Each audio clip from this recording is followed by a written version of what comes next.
Hello, everyone. I'm Barbara Ham Lee. At a time when those of the Jewish faith celebrate Passover, White House spokesman Sean Spicer puts his foot in his mouth about the Holocaust. Attorney General Jeff Sessions orders a review of police department consent decrees. What does this mean for African Americans? And as a judge decides the sentencing fate for Anthony Burford, a look at the disparity of sentencing for blacks and whites convicted of a crime. Roger Chesley, Carol Pretlow, Bill Thomas, and guest pundit Eric Claville are here. It's the Another View Roundtable, so stay tuned.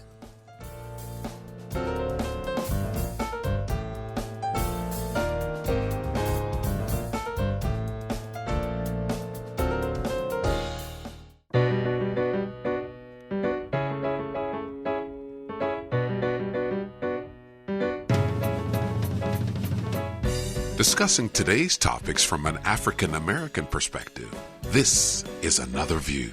Good afternoon, everyone, and welcome to Another View. I'm Barbara Ham Lee, and I first of all must thank all of our listeners for your generous support in our pledge drive last Friday. We were super successful. We really thank you. We thank you for your listenership. We thank you for your membership, and it is always a good time to become a member of WHRV. So we just want to say thank you for that, and I also want to say thank you so much for the prayers and well wishes from those of you who knew I was out last week. I had knee surgery.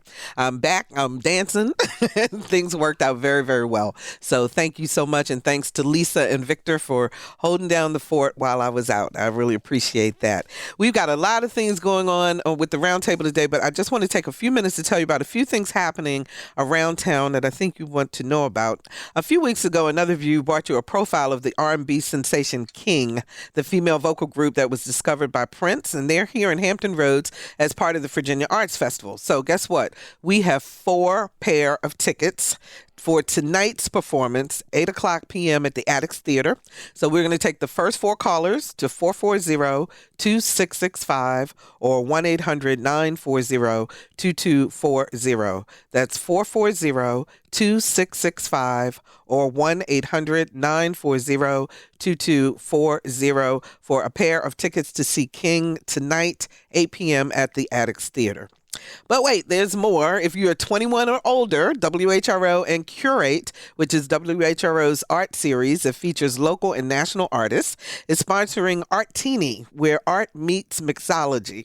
Some of the area's finest mixologists will showcase their creativity and distinct style in preparing a signature Artini that you get to vote for. So this is happening tonight at 7 o'clock. Curate host Heather Mazzoni and producer Danny Epperson want to personally say hello to you. So come on out. It's at the Museum of Contemporary Art, or MoCA, and you can purchase tickets at virginiamoca.org. And one more thing, comedian and Hampton Roads' very own Allison Moore will be opening for renowned comedian Sinbad. That's tomorrow night, Saturday, April the 15th at 7:30 at the Wilder Center on the campus of Norfolk State University. So come on out and support our local talent. Tickets are available at Heaven and Earth bookstores in Hampton or Virginia Beach. And finally, Isabella DeVita is here with us today at Another View, along with her mom, Dawn DeVita. It is Girl Scout Shadow Day, and Isabella is a homeschooled 15-year-old from Troop 97. She's a senior, and we welcome her. She's learning all about how we do radio here at Another View. So thank you so much for joining us. We really appreciate that. So lots to discuss on the Another View Roundtable, so let's meet our pundits. Roger Chesley is a columnist for the Virginian-Pilot, and you can read his columns every Tuesday, Thursday, Saturday. Hey, Roger. Hello, Barbara. Does this mean you're going to be slam dunking now with that new knee? Absolutely. I am so excited about my knee. It is so wonderful just to be able to walk without pain. It is just amazing. Well, don't hurt anybody on the way down, okay? Okay, I promise. Carol Pretlow is a political science professor at Norfolk State University. Hey, Carol. Hi, Barbara. How you doing? Wonderful. Good. And what is his name? History and law professor, Dr. Eric Claville from Hampton University. Hey, Eric, how you doing? Well, hi, Barbara. I didn't know I had such a forgetful face. I so apologize. That's what happens when you read outside the script. Absolutely. And we are hoping that Bill Thomas will be here momentarily. We know he had to fly in from Washington, D.C., so I got a feeling he's sitting on Interstate 64 somewhere. He's so important. But you he's know so that, important. Barbara. Absolutely. But we're going to go ahead and get started with our round table. So first, let's take a listen to this clip. We didn't use chemical weapons in World War II. You had someone as despicable as Hitler, who didn't even sink to using chemical weapons. Quote, Hitler didn't even sink to the level of using chemical weapons. What did you mean by that? I think when you come to sarin gas, he was not using the gas on his own people the same way that Assad is doing. I mean, there was clearly, I understand your point. Thank you. Thank you. I appreciate that. There was not he brought him into to the Holocaust Center. I understand that. But I'm saying in the way that Assad used them, where he went into towns, dropped them down to innocent into the middle of towns, it was brought to it. So the use of it, and I appreciate the clarification there. That was not the intent. Roger, open mouth, insert foot. I feel bad for the guy. I really do. I think, and I've said this before, there are two things that you really, really should refrain from, and that is making comparisons to Hitler and making comparisons to slavery. I think I get what he was trying to say. He was trying to say that Hitler wasn't involved in the poisonous gas being dropped on people in the same way that Assad was. But come on, you know how many people were gassed in the concentration camps. I forget the euphemism. The euphemism was Holocaust centers. Holocaust centers, and so he just kept getting worse. He kept going down that path. It was a bad path to take. I think I know what he wanted to say, but why do you even need to bring Hitler into this? And I believe it was Dana Milbank that had a column in the Washington Post in the past few days of some of the statements that he's made since he's been press secretary, some of his go-to exclamations that he uses over and over again. Maybe he's the Melissa McCarthy send-ups have just really gotten to him and is messing with his head. I don't know. It was a gaffe. It was a bad one. And just stay away from Hitler. Assad is bad enough. He can be dealt with on his own terms. We don't have to go back to World War II to talk about some of the things that he's doing. Well, and it was interesting, though, Eric, that even he talked about World War II, but there were other wars where gas has been used. I mean, it was it just exacerbated the problem, it seemed. It did, and it did. And also, I disagree with Roger. I don't feel sorry. I don't feel sorry for Sean Spicer.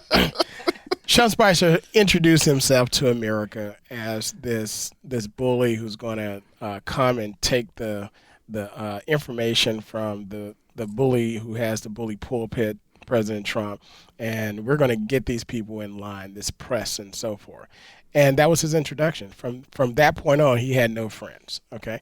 And he still doesn't have any friends, all right? And how Washington works, listen, this job lasts maybe a year or two, maybe 4 years, 8 if you're lucky and you can withstand that job. Hasn't been a lot that has lasted Right. 8 years. Right, I mean, because it's high stress. And Sean Spicer has to find a job after this. Somebody has to hire him and say, we trust that guy. And I have a feeling that that's not going to happen. That's not going to happen with Kellyanne Conway. In a lot of circles, her circles are becoming smaller.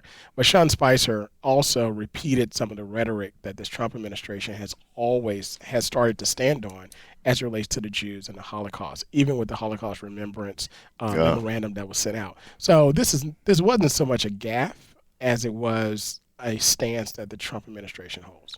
I'll come back to you in just a second. Go ahead, Carol. I do realize that that's a high-stress situation, but he knew that when he was going into it.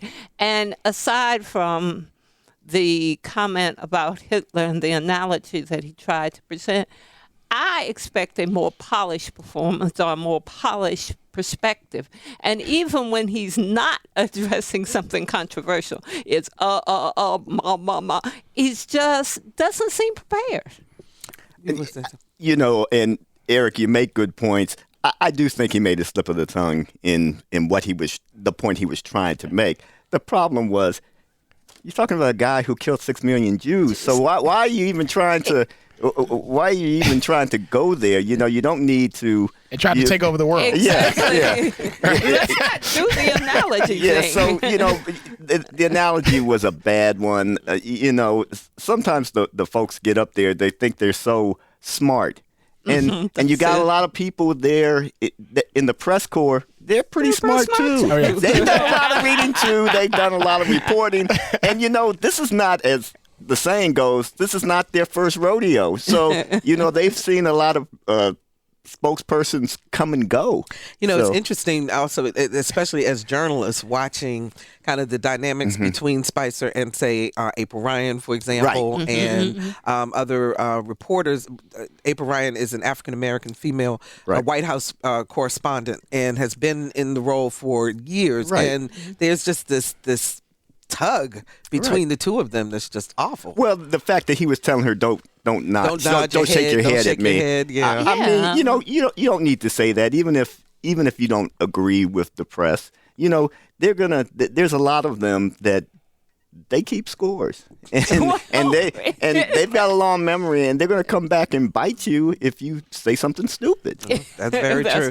Well, go ahead. And also with that April piece, this is something that was spoken about. It didn't really get a lot of airplay because they wanted to kind of bury that story. But that also deals with the dynamics of working a female and a black female working in a white male-dominated environment and not wanting to be challenged. Okay, how dare this woman challenge me? How dare this black woman challenge me? Get in your place. So you felt some of that. At least I did. I saw that. Right. And you can compare and contrast that with other interactions that the press secretary has with other individuals, and also other interactions that have taken place outside the White House. So I think that was a major aspect, but they wanted to get it under the rug really, really quickly. Well, and I'll just point out, all new administrations, when they come in, they want to get their message out. They want to belittle the press. The press and the but previous this one has taken it to another level. I mean, the president is sending out tweets. He's saying fake news and things like that. So excluding certain organizations from press conferences and so forth. And so there's going to be a huge, almost. We reporters have to fight the gleefulness that we might have when somebody like Spicer makes a comment like this, because we're supposed to be professional too, but we're human beings as well. And when you make a comment like that, you're going to get it thrown back at your face. And I think he's going to stay in his job for a while, but he hasn't had a few good months here since he's been in that post. But the other thing, too, was instead of him just saying, you know what, I blew it. Yeah. I mean, his explanation of trying to climb out of it actually dug him further in. Humility is a tough thing, and I can be guilty of it, too, admitting that you've made a mistake. You don't want to do that, especially on such a public arena and a public stage. But let's face it, you can't get around something like this when it's made, in the White House briefing room. Well, look, I'm sorry. Go ahead, Carol. Well, my question is, as reporters and as people in the media, do you ever feel called upon to do some gotcha questions? Because there are times when I'm sitting there looking at him and saying, okay, let's get a gotcha question because he's going to fall into the trap. I think more when I'm in a news conference, I want the person who is answering questions to answer the obvious questions that the public, I'm sort of the public's representative there, and I want them to answer. If you're going to say we're doing something great for the people, okay, how much is it going to cost? Who is it going to hurt? And oh, by the way, this policy is going to be detrimental to some folks. What does that mean to them? So it's not so much the gotcha, because they've already destroyed themselves up there. Yeah. I don't need to make them, go any farther. What I want to know is you're in positions of power. If it's the governor, if it's a mayor, you're in positions of power. Tell me what you're going to do to alleviate this particular problem, because it's not going to be a press conference unless there is usually some type of problem or some type of PR that they're trying to get across. What's the matter? Yeah. Well, the other thing is, wouldn't you suppose that he would prepare before he has these press conferences? These are the things that will possibly be asked. And the first thing, like you said, Roger, is how much is it going to cost? Well, You learned who that knows in high school. who knows what Sean Spicer does to prepare? I'm not even going to go there. But let me move on to our next topic because I thought he had another thing you I'm wanted to sorry, point. Eric, go ahead. Very quick, Did I in 30 miss it? seconds. My bad. Humility is the way, that you rise to the top. I mean, it's a hard thing to do. It's kind of like a dichotomy. Lower yourself to get higher, but it works. This administration is incapable of saying that I made a mistake or I'm sorry.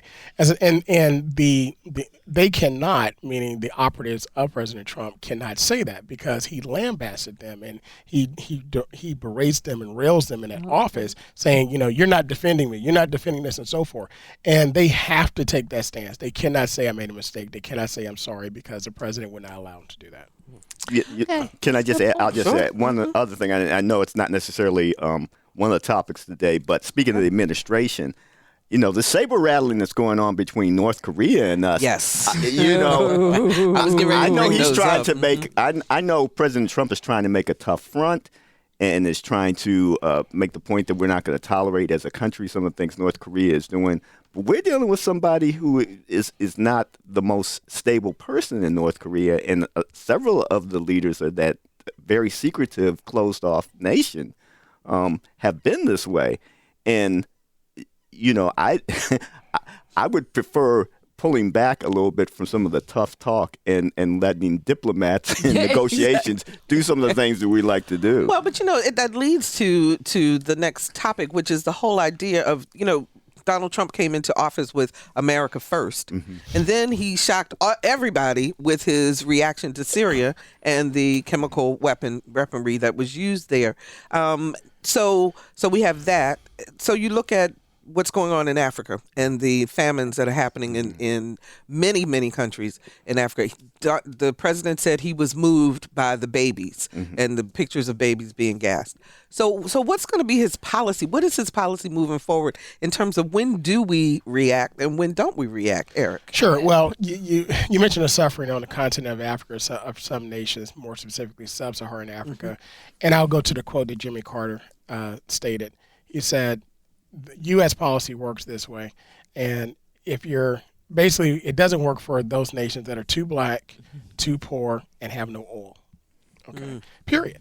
And they're not with our interests. Now, we send humanitarian aid and so forth, but unless they encroach upon our interests, we're simply not going to stretch. So we would never respond to a country in sub-Saharan Africa the way that he responded to Syria. Well, look, let's go back to the Obama administration when the Nigerian girls were captured by the Muslim terrorist group there. I mean, the first lady made a nice video and so forth, but that was it. And we still don't know if those girls have been returned or not. It's been wiped off of the American consciousness. So it's just not, it's just not him. It's just the American policy and the way that we look at black and brown people. Okay, let's look at the wet foot, dry foot policy of Cubans that escaped Cuba, and also of Haitians. If you make it to the shore and you're Cuban, you stay. If you're Haitian, the moment you get there, we're going to turn you back and send you right back. Okay, so we just have an egregious policies as it relates to black and brown people that want to come to the country, and also black and brown people that are in the country. All right, so I mean that's pretty much where you are. However, as it relates to his foreign policy, again, he did say America first, and he meant America first. The problem that the voters did not understand is that which America. All right. When he said he was draining the swamp, he meant that he was bringing the biggest crocodiles to the swamp. Okay. Everyone in his cabinet are billionaires and millionaires. Okay. Yeah. And again, I teach constitutional law, and I let people understand as they read, the country was created for white Anglo-Saxon males that were educated and had money and property in order to prosper off of everyone else. That's who it was created for, and that's who you have in the cabinet. So yes, America has come first from his viewpoint of who America is. Okay. Go ahead, Carol. Well, I completely agree, and I think the other side of it is that when he said America first, I think it was catchy. and he said it, but I don't think he thought it through, and I think he does not have a real policy. He's like, oh, whatever happens, let me respond. It's a minute-by-minute, situation-by-situation thing. I don't think it's crafted. But to what you said, Roger, I mean, what's going on with North Korea right now? Are we going to just pull the trigger again? I know he's always about, I'm not going to tell you what I'm going to do. Right. See? Until I think do we it. have to we have to watch what he's doing and watch what entanglements, because obviously you can say America first, but you also want to make America safe from nations that might want to do you harm. Going back to the issue on Syria, it has really been interesting how much video, how much the visceral response to what you see has played a role. We remember the little boy who was found dead on the shores trying to flee Syria. I forget how many months ago this was, but I believe it's still during the Obama administration, and how that galvanized some feeling about the whole immigration issue from people trying to flee the terror, the war in Syria. And obviously the chemical attacks and seeing the video of people dying, trying to breathe, children, that galvanized people in a certain way. And obviously that affected the president in a certain way. Well, according to Salon, it was Ivanka who actually, was the one who pushed it too. Okay, but so do the people of Africa have to get pictures and video more readily available? It's not going to matter. Right. You're saying it's not going to matter. I think it might have a little bit of effect if at least you saw the videos, but we don't have the press that we used to have. We don't have the foreign bureaus that we used to have. And to Eric's point, you don't see quite the same intervention in Africa and some other nations that where people of color are being brutalized, sadly. Carol. And immigration. I know he felt sad when he saw the film of the children being affected, but is this going to affect his immigration policy, and what is he going to do about that? Because, okay, on one hand, feel bad, but do something. What are you going to do? Yeah. So Carol mentioned his immigration policy. Well, first of all, there is no immigration policy. Oh, well, okay. All right. Yeah, there's simply no policy. He's just shooting from the hip. Okay. So, he came in off the campaign trail. He's still running the presidency as if he's on campaign, right. Basically trying to embarrass people, bully people, and so forth. But I wrote a piece. Well, actually, Will Levis, he interviewed me for a piece. And Will is out Excellent. on a vacation. That's why he's not with us today. And, basically earlier this year, where I talked about where Donald Trump is very similar to Hitler, where he was very insecure. He did a lot of things to get attention. Be careful of the Hitler comparison. I just looked at him like, really? Well, listen, I've said this, I've been saying this since 2016, and 2017, I'm still saying it. We are in that time period that we were as it relates to Germany, during a time where Hitler rose to power with a populist message, where he pushed out the elites and the economy was tanking. The people felt like they were not getting their just due or sharing in the prosperity of Germany. Mm-hmm. So what has happened is that Hitler sold them on this dream. And he got power. And he got drunk. And you're with that saying power. that's the same thing that Donald Trump has done. Exactly, the same thing that he's doing. So he's saying the rules don't apply to me. So with that being the case, he's shooting from the hip and he's saying we're going to be strong. We're going to send out warships. We're going to drop bombs and so forth and so on. And other nations are saying, look, we have bombs too. All right, we have guns too. And this is a time where Donald Trump is no longer the Manchurian candidate, but he's the Manchurian president for Vladimir Putin.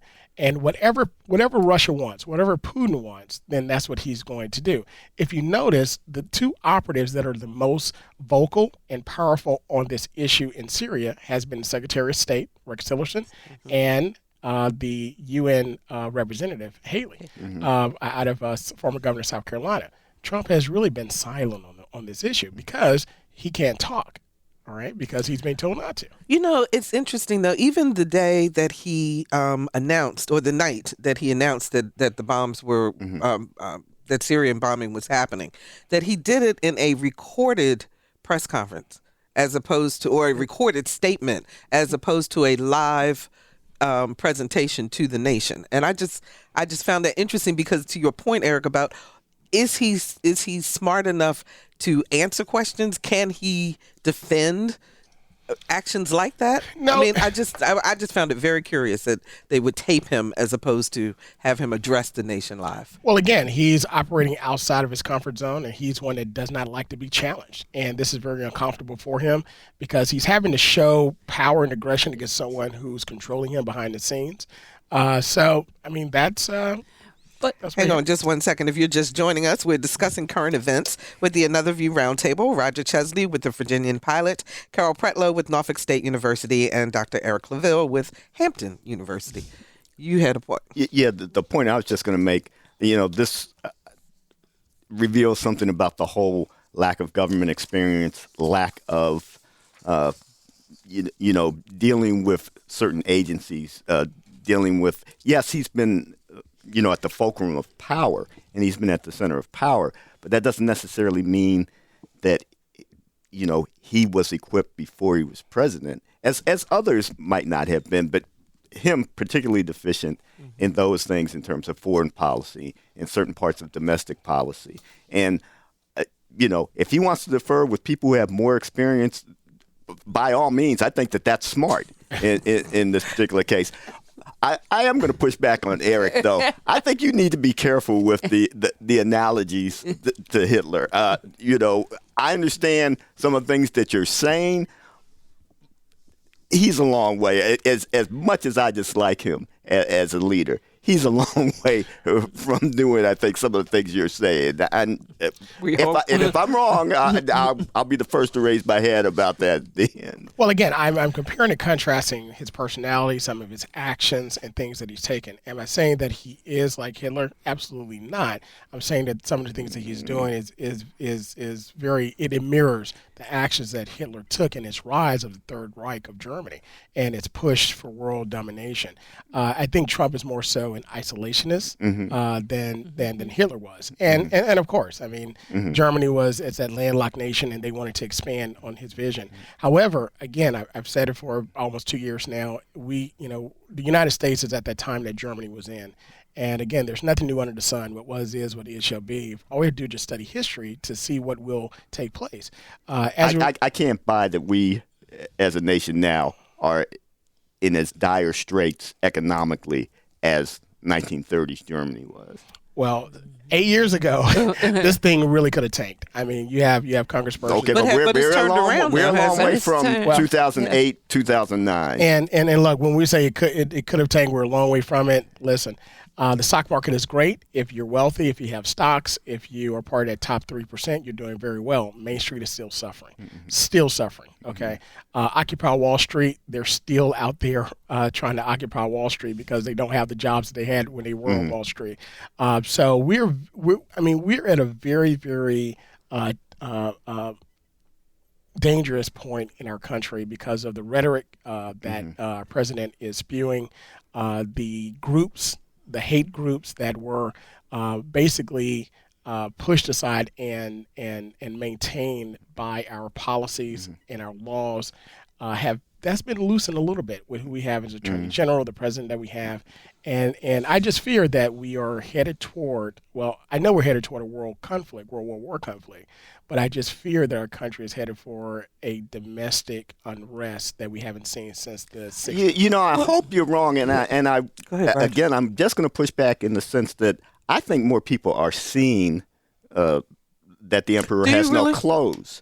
And I feel that now that he's been in office a little while, and some people realize, well, wait a minute, he couldn't do what he said he was going to do about Obamacare. Exactly. Some of the promises that he said, he's pulling back on. He's not going to be able to do any of that. Right. Yeah. So I think some of the tax reform is the next one that he is So backing off. I do think that there is some come to Jesus moment for some people who are saying, well, wait a minute, he promised all these things. And he doesn't seem to really have a grip on some of these things he thought he could do especially domestically. Carol. Well, I quite agree with you, Roger, because I go home to my hometown, and it's a rural area, and it was largely a number of Trump supporters there. And now they're like you said, come to Jesus moment, that, oh my God, he might not be able to do this. I don't think he's coming through. And there is massive disappointment that the issues that he promised, he probably can't address. Well, all I can say is stay tuned, because there's never a dull moment. Let me move on. Anthony Burford is scheduled to be sentenced on Monday. A jury found him guilty of 4 public corruption and 2 perjury charges. Various real estate developers claim they bribed Burford while he served on city council to support their ventures. This week, many politicians, city employees, pastors, and others sent letters of support. Prosecutors are asking for 17 and a half years. First, I want your thoughts on the support letters, particularly the ones written on city letterhead, corporate letterhead. What do you think, Roger? It shouldn't have been done on the letterhead. If they wanted to do it personally and say, hey, I am, city official, city council person, what have you, shouldn't have been done. And as Mayor Alexander came out and said, I speak for the council and the rest of the council members do. So we're the people who were elected to speak for the city. And I'm sure you're talking about Bernard Pishko and some of the comments that he made. He's appointed, and he serves at the pleasure of city council. And this very well could be something that jeopardizes his continued tenure in that position, one that he's had for a long time. Well, and in full disclosure, I am the chair of Norfolk Redevelopment Housing Authority. John Konak, the executive director, did write a letter. However, he wrote a letter as a private citizen. Did you write a letter, Barbara? No, I did not. Not only did I not write a letter, I was not asked to write a letter. Is that one of those gotcha questions? I thought the public wanted to know. That's why I asked it. Absolutely, I did not. But Barbara, as far as the letters of support, I mean, anyone is well within their right to write a letter of support. We have amicus briefs that are sent to Supreme Courts in support of either side. However, I think writing a letter on public letterhead, the city or whatever the case may be, I think that should be an ethics violation because now you're placing the city into a legal matter and a criminal matter at this time. But again, they can offer whatever support that they want, and everyone has their supporters, everyone has their detractors. That's true. Okay, but the other part of this and the bigger issue that I want to talk about today. So, as I said, the prosecutors are asking for 17 and a half years. Now, when you look at Ronnie Boone, who was a part of this whole enterprise, also he got 1 year home detention. Bob McDonald recently, big article in the Virginian-Pilot about his background, buying a new home. He's working. Life is back to normal, so to speak. Privilege, power, and difference. Oh, it matters, but as you also know, that his political career is basically done. And also he has some serious legal debts that he has to tend to now. Right. And I wrote a column right after that. He still doesn't seem to get it, like he felt like he did nothing wrong. Well, yeah, you did something wrong. It was ethically very, very stupid, some of the things that you did. The fact of the matter is, if the government had actually gone ahead and done some of the things that Johnny Williams was suggesting, was hoping that his product would be used, the former governor could have been in even more trouble. It came out the Supreme Court, overturned the conviction. Right. However, you had a federal court, jurors that found him guilty. The appellate court found him guilty. So, there's a lot of difference between not guilty and truly innocent. And he was not truly innocent in some of his actions. Now, that was overturned. Anthony Burford, he's going to get prison time. I think it's very apparent. The judge during one of the motions hearings this week suggested as much when he said he needs to get his affairs in order. And he's not going to be, obviously, it doesn't sound like he's going to be let out, be able to stay out on bond while he appeals this. I think he's going to get a harsh sentence. I think it's going to be a well-deserved harsh sentence. That was a lot of money that he's accused and was found guilty of taking, selling his public office. And these things happen. Now, should other people maybe get off as easily? No. But that doesn't mean that individuals who betray the public trust, who line their own pockets, shouldn't go to prison. Well, okay, so Ronnie Boone, he lied on the application so that he could secure a loan, etc. And then he gets. I'm going to refer to a story that my colleague Scott Doherty did back on March 26th that showed some of the differences. For one, Ronnie Boone did not get some of the money that he had tried to apply for fraudulently. Then he also turned state's evidence and testified against Anthony Burfoot. I think he should have gotten some prison time. I mean, he had some health issues, but as Scott's story referred to, several other people had just as serious health issues, if not worse, as Ronnie Boone, and they went to prison. It all depends on what type of deals you cut sometimes on the front end and how the seriousness of the charges against you. Well, I was going to say, because Eric, one of the things in the article that Roger is referring to, there was an attorney who said it really depends. You really can't compare sentences. Sure you can. Look. And this was what the attorney said, but go ahead. Right. Okay. I mean, of course, he has to say that, of course, for what side he's on. But, look, rule of thumb, if you're an African-American in public service, if you're an African-American celebrity that has lost favor with the celebrity circle, you're going to be treated much more harshly than your white counterparts. If you're poor and you're in the prison and you get arrested for a crime and you are convicted, a white person in the same situation is not going to get the same crime that sentence that you're receiving. I mean, so again, power corrupts. Absolute power corrupts. Absolutely.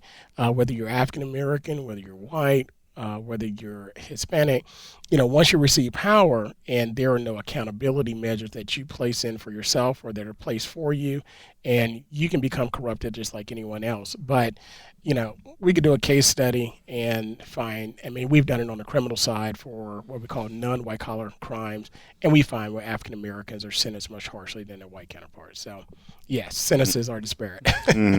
So my only thing is that objectivity is a myth. Look, Lady Justice is blind, but the people that are slinging the laws and judging people are not. Okay, and yes, it depends on how much money you have as an attorney, but there is privilege. But since this show is another view, but there, but seriously, within the African American community, there is the discussion about how African American politicians just simply can't do the same things that their white counterparts do. That is correct. Period. Because they're going to get busted. But it's true. They're going to be in general, and we were discussing this a little bit before the show today. In general, they're going to be treated more harshly for the same crime. Now, I'm not saying, and as I said earlier, I get a little bit exasperated defending people who are guilty. Why did you have your hands out? Why did you break the law? Some other people might get away with it. When you get into these positions, fairly or not, you are going to be under more scrutiny.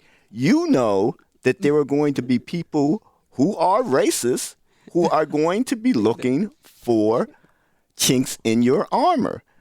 You know that some of your major supporters might not have the power and clout to prevent you from falling into those situations where you're going to be under the gun and under a criminal indictment. So if you get into those positions, you should have the ethics and the character that are going to keep you out of trouble. Now, that's easier sometimes said. That's easier to say before you get that power sometimes. Right. And sometimes you get drunk on that power and you think you can get away with things. But I guarantee you are only the smartest can avoid it. I know the feds were after Coleman Young a lot during his time as mayor of Detroit, and he was smart enough, or at least shielded enough that he was never indicted. But there have been others that have come along, and they're either just, corrupt or not that smart, or a combination of the two. Yeah, and unfortunately, and this is not talked about outside of our circles, but it's very true that if you're an African American, whether if you're non-white Anglo-Saxon male, in any position of power, you had to be perfect. Period.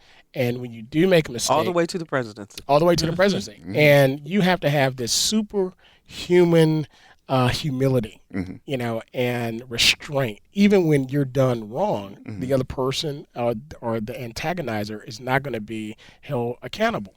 Okay, and you have to restrain yourself. We saw it with our president. Of course, we can go all the way back to Jackie Robinson. We celebrate 70 years breaking the color barrier, and also in corporate America. And I remember a statement that a presidential mentor of mine, who was the first African-American president of a major state university, stated. He said once he got the position, he pulled his chief of staff into his office and said, look, we got to be perfect. We can't mess up.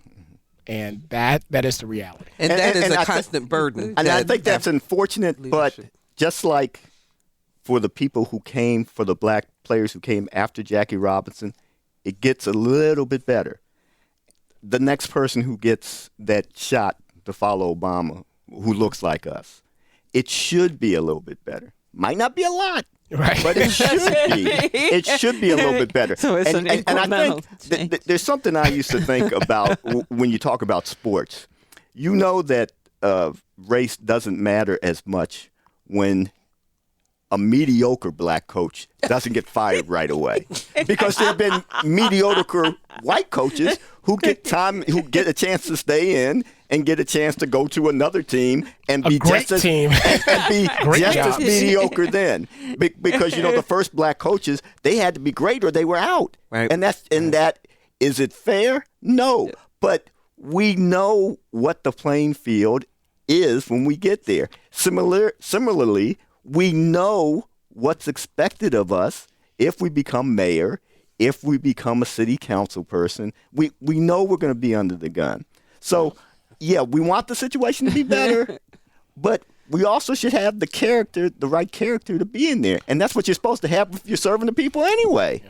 And look, Roger made a point. Yes, he is guilty. We're not saying that he did not do anything wrong. But unfortunately, we have to have that superhuman, and we should not have to have it. No, we should. Okay? No. But we have to have that superhuman restraint and excellence that gets us to that next level. That's back to that being twice as good. That's right. All the time that we all grew up with. And then we're all told that in terms of growing up.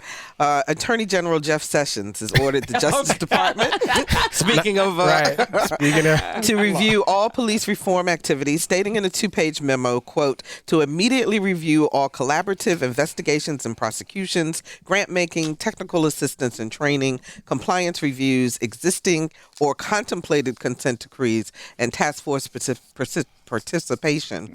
Hello, say that three times. In order to ensure they fully promote the Trump administration's goals of working with law enforcement to ensure public safety. During his confirmation hearing, Sessions said that consent decrees undermine the respect for police officers and create an impression that the entire department is not doing their work. What does this ultimately mean for African Americans, especially in cities like Baltimore and Chicago, where DOJ has found systemic deficiencies in training, police and accountability structures that fail to equip officers with the tools they need to police effectively, Eric? All right, so let's decode. Exactly. Let's decode Jeffrey Beauregard Sessions. Take Beauregard. Okay. So basically, what this statement is going to do is going to give more oversight to police departments to do what they feel they need to do to keep law and order in their communities. And decipher law and order, please. Right. Law and order is basically to to harass. I mean, do anything that they feel they need to do in order, even if it means abridging civil rights, civil liberties, in order to keep the bad people from doing bad things. Okay, so that sounds like okay, right? But when you apply that, what does that mean? That means, again, stop and frisk, which Attorney General Sessions, the former mayor of New York, and many in the Trump administration believe should come back. Okay, so you look like you're about to do something, get on this wall. Of course, it's not that polite, not that cordial. You know, a little profanity thrown here and there, maybe some guns drawn to the head, that type of thing. But I stated in previous segments that basically we're looking at the William H. Parker form of policing going to take hold again in certain areas. Now, in areas where these dissent decrees have worked, Los Angeles is a great example of that. Innovative things that they're doing in the city of Richmond, in the Bay Area, in California, basically community policing. Those things are working. They're not going to turn back the clock on a lot of those things. But in other cities where they're fighting this, in the Midwest, definitely in the South, in large cities like New York, look for this law and order. So in essence, the police department in Ferguson, as an example, they're now saying, Ferguson, go police the way you feel like you need to police. Exactly. That's Carol? scary, because that gives them a lot of leeway to interpret what is appropriate conduct, not only for them, but for the person who they are attempting to arrest, and that has a lot of control issues there. Is there a possibility that the federal government and the justice system can get involved and say, okay, here's some standards and let's comply with those? Sessions is just saying he's reversing all of that. That's what he's saying. And he's he's the Attorney General. He's the Attorney General, but I'm thinking that maybe he's the top of the totem pole there, but maybe collaboratively with other. It starts at the top. I know, but the bottom should. Go ahead, Roger. Sorry, I know that. The first thing I thought is elections matter. If you stayed home last November, if you voted for somebody besides Hillary Clinton, this is what you get. So that's the first thing. We wouldn't have some of these people in positions running the Justice Department if there had been a different outcome on the day. So that's the first thing. But secondly, to say that you're going to roll back some of these things, we know some of the police departments are, were troubled. I went back and looked at some of the findings of the Obama administration's Justice Department, of the Ferguson department, and just how they use citizens basically for revenue. There were all sorts of just disrespect to the citizens. I was looking again at the Ferguson report and how they made mention that there was one individual who was in his 30s, had just finished playing basketball, was sitting in his car, and police officers came up and accused him of being a pedophile because he was sitting there cooling off after playing basketball in his car, and he was at a park. And then he said his name was Mike, but his license was Michael. So they were saying, "Oh, well, you didn't give us a legitimate." And see, this is the type of stuff. That's and true. it's not, and I want to say something besides stuff that we have to put up with. And we wouldn't have known a lot about this if it hadn't been for what and the investigation. But what had happened with the shooting there. Well, the shooting there and the shooting there and the protest that took place afterwards, that led to more investigation. Exactly. So how many departments? How many Michael Browns and Eric Castilles do we have to have before we understand that this is what's happening? It is the mindset of the people who are in charge in this administration. Yeah. And let's be very real. The people who are opposed to Jeff Sessions knew that in the first place, and made those points in the Senate. The people who are against them. Yeah. So we knew what we were going to get, and now we're seeing that mindset, and we're seeing some of those policies. So now that we got it, Eric, how do we what do we do about it? Anything? Right. Is there anything we can do about it? Well, now the citizens in those local areas have to be vigilant and they have to be engaged. As the elected officials have to lead that charge in order to hold the Department of Justice accountable and their local police departments to work with them first, find out where the issues are, and hold them accountable as well. And I want the listeners to understand that we are talking about situations not where crime is afoot or police are responding to crime and criminals. We're speaking of interactions between police where there is no crime, and that's where there is a lack of respect for the citizen, and then it's reciprocated because the citizen feels they were disrespected, so they're going to disrespect the police, so therefore you have no trust. It's all about building trust, within your citizenry, and you're going to have that support. Any good police chief will tell you that. All of the good studies that have worked and the good partnerships with the Department of Justice. I reference LA Police Department again because of how that turned around after Rodney King. But that was created because of what William H. Parker created during the times of the 1950s and onward until he actually retired.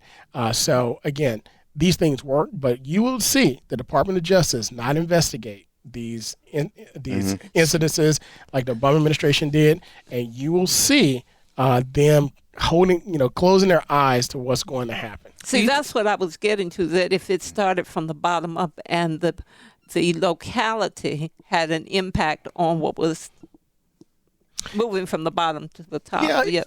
Yeah, but sometimes in a place like Ferguson, the people don't have power, so you need the federal oversight of the Justice Department to say, hey, you need to treat your citizens right. And backing up, going further on something that Eric said, you need the citizens to help you solve crime. And that's what you're hearing some immigration advocates are saying. Now you're going to have immigrants who won't go to the police office because they're afraid of being deported, rightly or wrongly. Maybe they're here illegally, maybe they're not, but they don't want to put themselves in the spotlight, and so they're not going to help solve crimes. Now that's going to make it worse for everybody.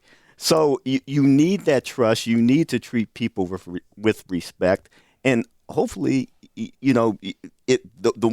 departments that have respect, they get people that are willing to drop a dime on wrongdoers in their communities. We only have a minute and a half left there. I just want to get this phone number out because we had a tragic murder-suicide in San Bernardino this week. Cedric Anderson shot and killed his wife, Karen Elaine Smith, and 2 students standing behind her were also shot. One died, and then Anderson turned the gun on himself. If you are a victim of domestic violence, if you need help, please call the Coordinated Crisis Hotline here in Hampton Roads, 757-251-0144. That's 757-251-0144. Reach out for help. There are organizations out there such as the YWCA of Southampton Roads, Samaritan House. There are others that are willing to help you to get yourself out of that situation. We got about 30 seconds, Roger. Anything you want to add to that? Yeah, and Barbara, you were on the board of the local Y. I wrote a column about that as well this week. 2 things. One, reach out for help. And we have to try to change the mindset of men because they, most of the time, are the perpetrators in domestic violence. And we have to get them beyond the point thinking that they own property when we're talking about their partners. Absolutely. And that's another topic for another time because we are out of time. So thank you so much for Roundtable, and thank you for listening to Another View today. If you'd like to hear this show again or check out a show you may have missed, visit the website, anotherviewradio.org, and download the podcast. Next week, members of the dance troupe Urban Bushwomen will be here with us. And guess what? Lisa Godley's birthday is this Sunday. Happy birthday, Lisa. Our theme music was composed and performed by Jay Sennett. Lisa Godley, Birthday Girl, is our show producer. Victor Bowen is our audio engineer, and Jayla Baden answered our phones. I'm Barbara Ham Lee. Thanks so very much for listening to Another View. Happy Easter and happy Passover, everyone. Bye-bye.